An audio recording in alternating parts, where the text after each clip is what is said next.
Hey, have you guys seen this? We are getting blasted in the ass by the state liquor tax. Oh.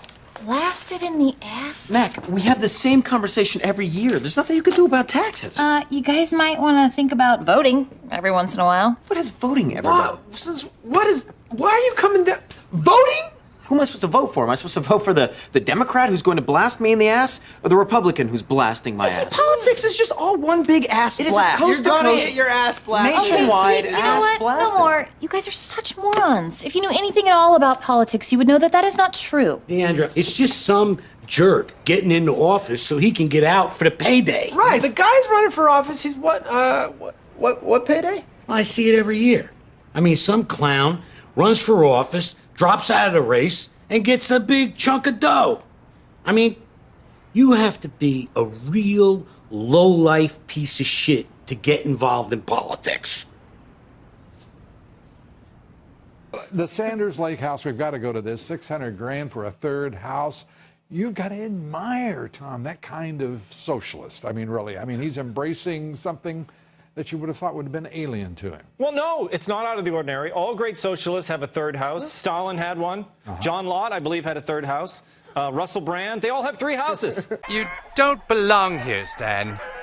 You should return home. I can't. I was banished for not voting. But why on earth wouldn't you want to vote? I think voting is great. I just didn't care this time because it was between a giant douche and a turd sandwich. But Stan, don't you know? It's always between a giant douche and a turd sandwich. Nearly every election since the beginning of time has been between some douche and some turd. They're the only people who suck up enough to make it that far in politics. I guess you're right. Participation in a process that validates an establishment that never meaningfully changes. What if that establishment doesn't want and doesn't have the consent of the governed? What if the two-party system was actually a mechanism used to limit so-called public opinion? What if there were more than 2 sides to every issue, but the 2 parties wanted to box you into a corner, one of their corners? What if there's no such thing as public opinion, because every thinking person has opinions that are uniquely his own? What if what we call public opinion was just a manufactured narrative that makes it easier to convince people that if their views are different, then there's something wrong with that, or there's something wrong with them?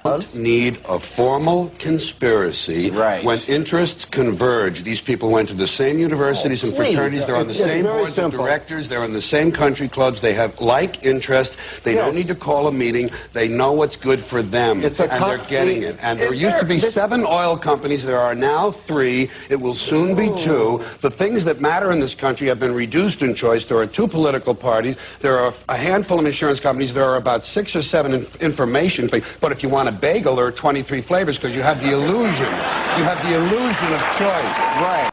What if the whole purpose of the Democratic and Republican parties was not to expand voters' choices, but to limit them? What if the widely perceived differences between the 2 parties was just an illusion? What if the heart of the government policy remains the same no matter who's in the White House? What if the heart of government policy remains the same no matter what the people want? I don't think it matters who's president. I'm one of those people. I don't think it does. I don't think it matters. It doesn't. It doesn't. Doesn't matter at all. Dude, Hillary Clinton goes to those Bilderberg meetings.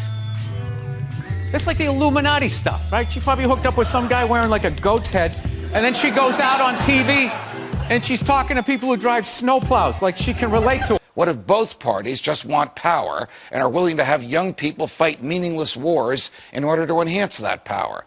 What if both parties continue to fight the war on drugs just to give bureaucrats and cops bigger budgets and more jobs? What if government policies didn't change when government leaders did? What if no matter who won an election, government stayed the same?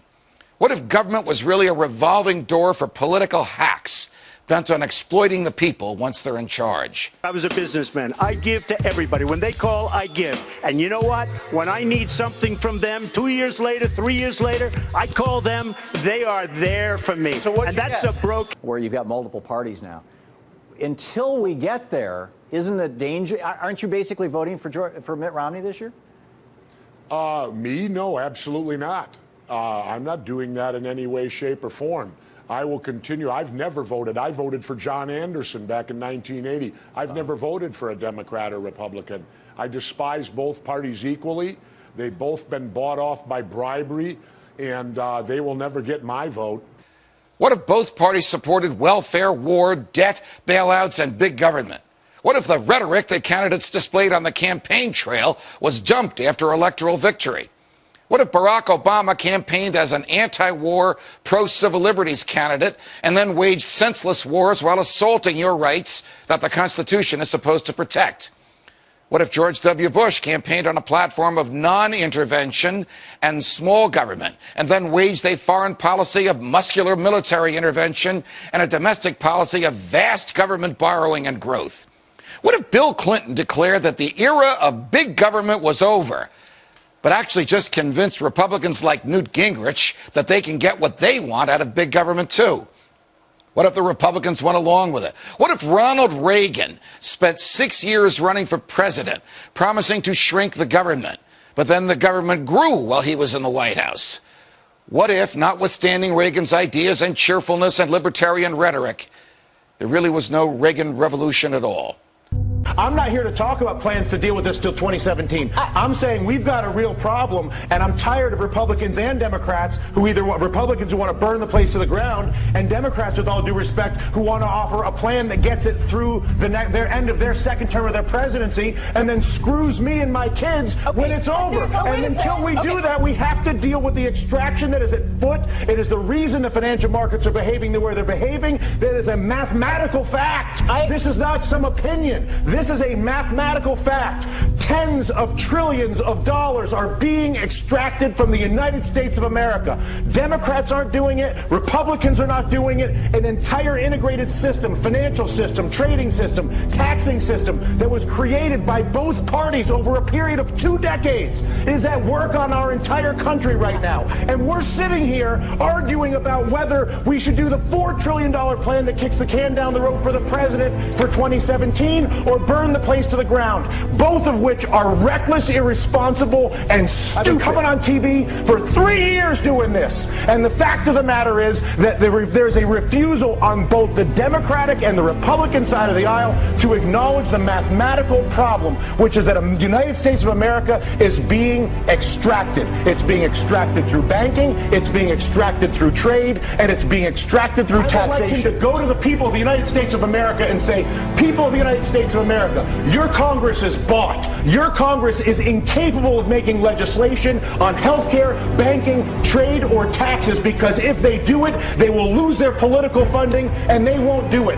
But I'm the President of the United States, and I will have a country that is run by a bought Congress. So I'm not going to work with a bought Congress and try to be Mr. Big Guy. I'm working with the bought Congress. I'm going to abandon the bought Congress like Teddy Roosevelt did, and I'm going to go to the people of the United States and I'm going to say, you've got a bought Congress. And until we get rid of the bought Congress, which is Jimmy Williams' constant point, which is get the money out of politics, and until a president says that's the problem and says he's going to fix it, there is no policy that I can possibly see, no matter how brilliant your idea may be, or your idea, or my idea, or her idea, or your idea at home, is that idea will not happen as long as there's the capacity to basically fire a politician who disagrees with me by taking funding away from him. Is that a fair assessment? What if Mitt Romney is being embraced by voters who want anyone but Barack Obama, but they don't realize that Mitt Romney might as well be Barack Obama on everything from warfare to welfare?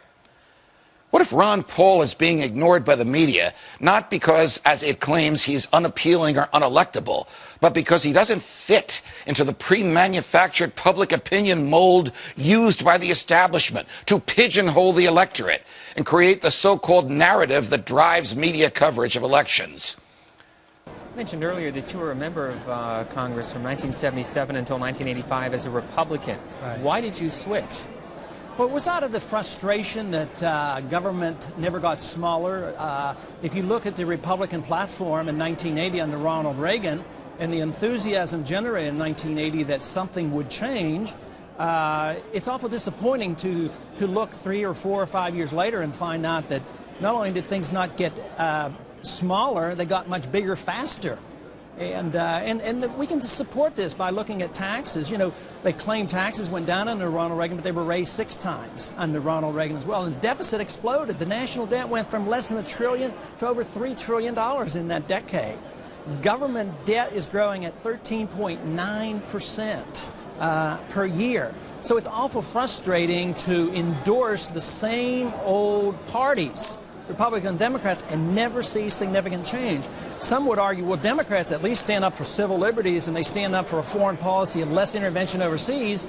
But when you look at it, whether Democrats are in charge or Republicans are in charge, personal liberties are intruded upon. We go about the world trying to interfere in the internal affairs of all nations, and we're having eternal conflicts. And it's unlike what our founders intended, unlike what the Constitution said, and unlike our American tradition of minding our own business and letting the people decide what is best for themselves and letting the market work for itself. We really don't have a free enterprise system here.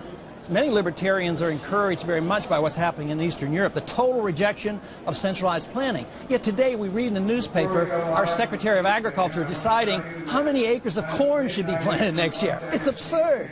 Well, you got to tell me what you think of this headline in something called the Daily Caller. Quote, poll, Romney leads New Hampshire, Huntsman third, Perry fourth. Now, do they know how to count? Why would they omit saying who was in second? Well, you know why? Ron Paul. But is there a media bias against him? Just from the media's point of view, isn't he good for the media because he challenges Republican orthodoxy and causes debate and generates and stimulates the discussion about ideas that the other Republicans don't want to talk about? Well, that's right. And it's because the other Republicans don't want to talk about it. It's because he is such an extraordinary candidate that the mainstream media doesn't pay attention. They don't believe that Ron Paul, with his libertarian bent, could actually be the GOP nominee. To the contrary, every time Ron Paul comes out, attracts huge crowds, gets numbers that are sufficient in the polls to say this could be your Republican nominee, there's a base of Republicans, but especially the mainstream media, that refuse to acknowledge. It's like he's standing in front of them and they say, I don't believe it. Don't believe it, not credible. I'm going to rub my eyes and see if I can. Oh, he's still there? Yeah, but who's first, who's third? Is it a rejection of what he believes in? Is it just a perception that these numbers that we're seeing are not accurate and can't last? Well, you know, part of the problem is that if you look at conventional mainstream Republican ideology, it's not isolationist. So some of the key issues that have erupted during our age, weapons of mass destruction, Iraq, Afghanistan, pursuit of Osama bin Laden, foreign aid, Israel, popped up this very week. Right. On all these fronts, what you hear for Ron Paul is contrary to Republican orthodoxy. Okay, Judge. but you would agree with me, and obviously disagree if you feel inclined. The key issue is the economy. Right. No one has been stronger on what has caused these problems. No one has been more consistent. No one has done more to bring the Federal Reserve and money printing and central planning of economic activity into focus than Ron Paul. What about Clinton? Is there any hope in Clinton? There's no fucking hope in that guy. They're all the same. I'll show you politics in America. Here it is, right here. I think the puppet on the right shares my beliefs. I think the puppet on the left is more to my liking. Hey, wait a minute. There's one guy holding up both puppets. Shut up. Go back to bed, America. Your government is in control. Here's Love Connection. Watch this and get fat and stupid. By the way, keep drinking beer, you fucking morons. Bum, bum, ba-da. What if Mitt Romney wins and ends up continuing most of the same policies that Barack Obama promoted? What if Barack Obama's policies, too, are merely extensions of those from George W. Bush? What if a government that manipulated us could be fired? What if a government that lacked the true and knowing consent of the governed could be dismissed? What if it were possible to have a real game changer? What if we need a Ron Paul to preserve and protect our freedoms from the government? What if we could make elections matter again? What if we could do something about this? I think, first of all, it's important to talk about and understand this left-right paradigm. What is this all about? Most of us, including myself for certain, in my younger years, I was brought up thinking that you had to choose, if you were smart at least, you would have to choose politically between being on the right or the left. You had to have a political view. And I thought that in those days, I thought that the extreme right would be something like fascism or Nazism. And on the extreme left, of course, you would have communism or socialism, just a little bit short of that. So that was the paradigm that I was taught, and it seemed to make sense at the time. But as I became more involved in these issues and learned more about them, I began to realize that the basic philosophy between these so-called extreme left people, on communists and socialists, and the so-called philosophy on the right of the fascists and the Nazis was really the same. I said, how can this be? They're supposed to be opposites of each other. And then I began to realize that there is something more common to all of these philosophies that was left out of my training and education. And that was the ideology of collectivism. Yale University is 300 years old this year, and were you to visit its campus, you would see that it still has exotic clubhouses, which look like tombs where Yale's legendary secret societies meet. Their prestige and importance have largely evaporated, but the rituals are still a secret.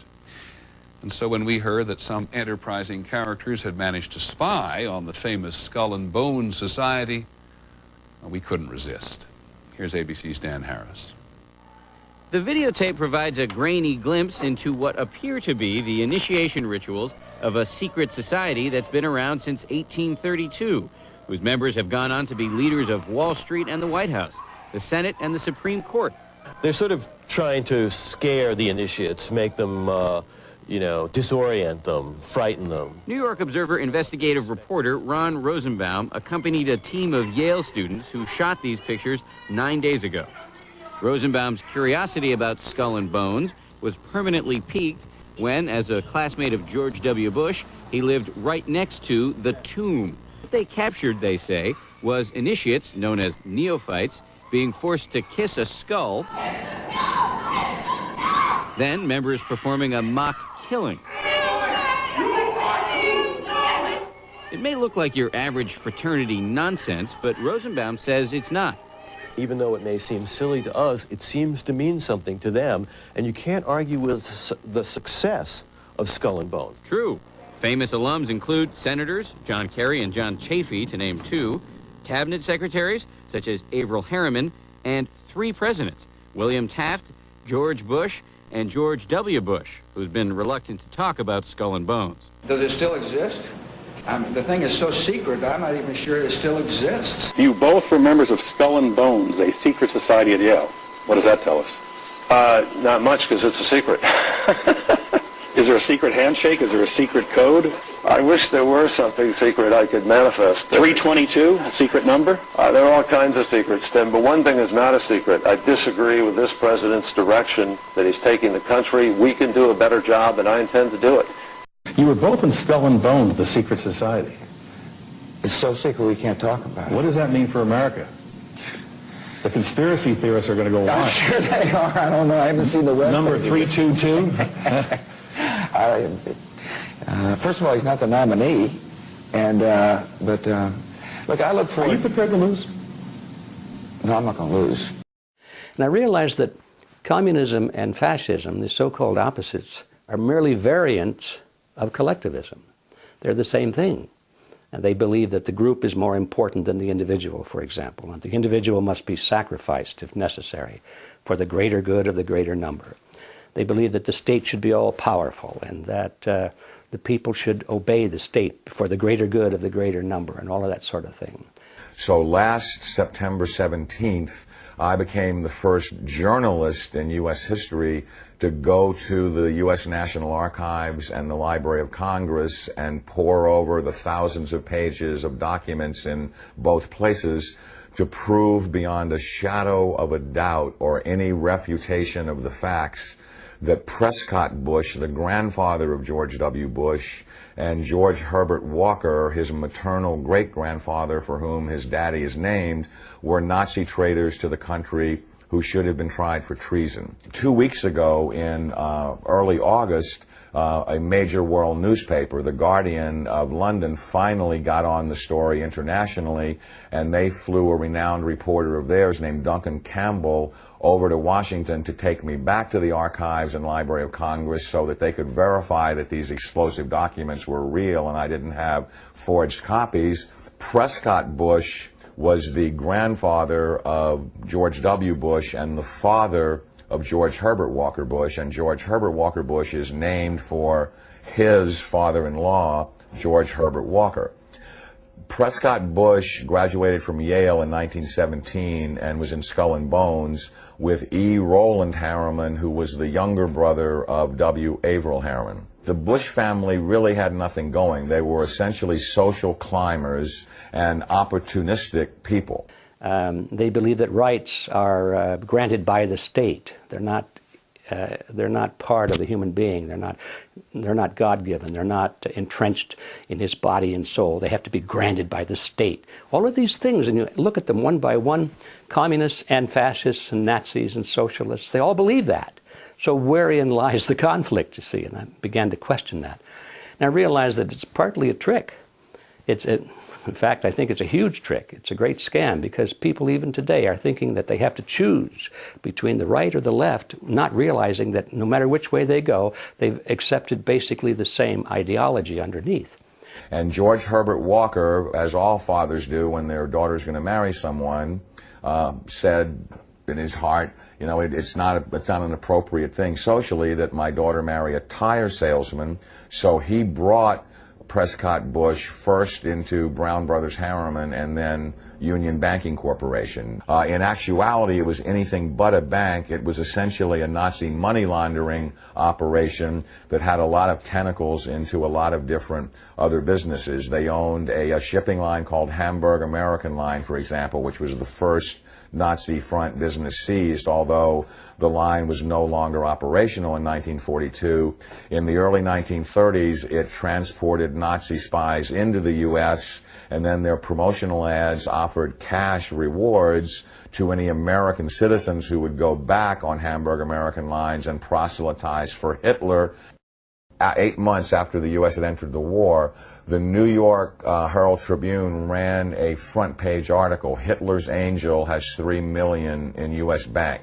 And it caused a major scandal and just rocked the world of politics. Brown Brothers Harriman, which George Herbert Walker and Prescott Bush were affiliated with and partners in, worked with I.G. Farben, which operated Auschwitz.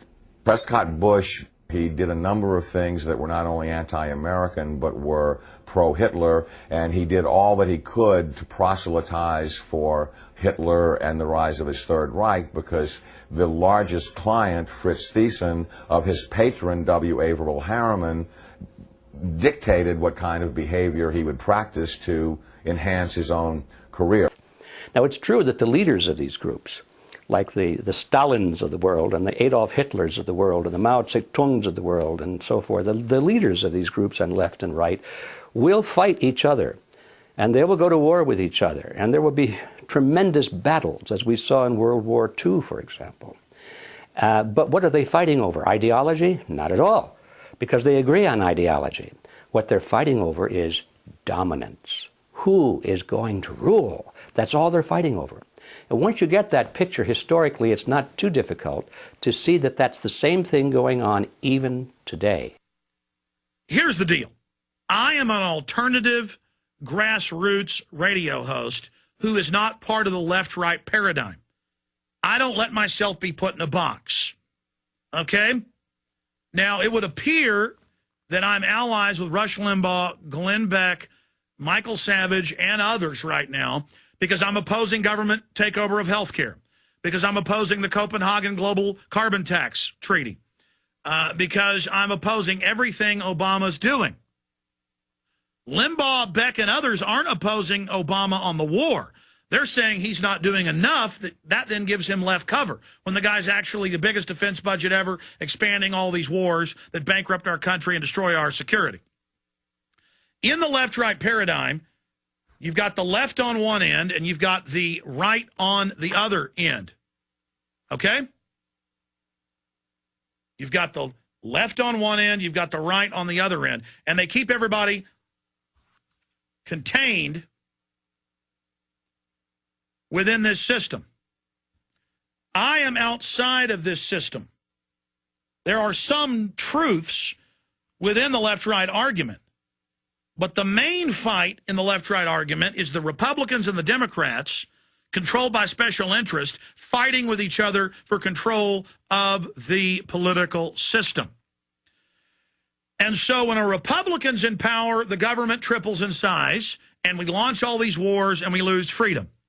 And then when Democrats get in power, they expand the size of government, and they expand the wars, and we lose more freedoms. But the rhetoric is different. Now, when the Democrats were in power, they were opposed to the war, to the Patriot Act, to warrantless spying, to the police state, to torture, and to lobbyists. Now that they're in power, they're for it all and have taken it even further than Bush. Now that Republicans are out of power, they want to be with the people with rhetoric that's popular. Hey, we don't want world government. We don't want government health care. We don't want carbon taxes. But as soon as they're in power, unless we really get real leadership in there, it is only going to continue. And then the Democrats will suddenly be anti-establishment. I'm anti-establishment and a constitutionalist no matter who's in power. If George Bush violates the Constitution, I expose him. If Barack Obama violates the Constitution, I expose him. When George Bush is under the control of offshore private interest, I expose him. When Bill Clinton's in power, I exposed him. When Barack Obama's in power, I expose him. They want more bloodshed. For weeks, Libyan rebels have been fighting to overthrow their brutal dictator, Colonel Gaddafi. Yet all of a sudden, the international community has decided to intervene violently, and the U.S. won't be left behind.